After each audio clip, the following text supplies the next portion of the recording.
Hi there, in this video we are solving leap year problem using functions in Python. Let's start.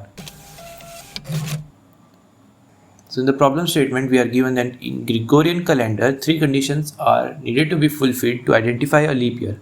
The first condition is that the given year should be evenly divisible by 4, then it is considered a leap year. Unless the given year is divisible by 100, then it's not a leap year. Unless the year is evenly divisible by 400, then it's a leap year.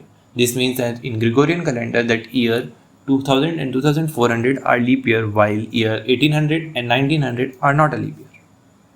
So let's solve this problem.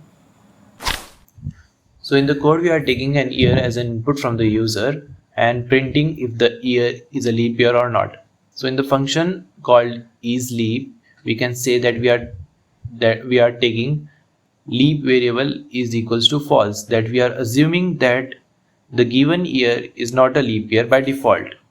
After that we will initialize a if conditional statement and divide the year by 4. Then it might be a leap year. So we will temporarily assign leap equals to true.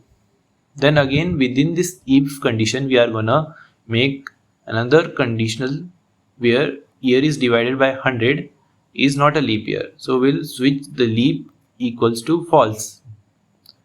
Then now we will create the third if condition within this if, in which we will divide the year by 400, then the year is definitely a leap year. So we will assign leap equals to true, and then we will return the leap. So let's submit the code. So our code is correct, our output is matching the expected output, and let's submit the code. So our code is true for all the test cases, and that's all for today's video. Thank you.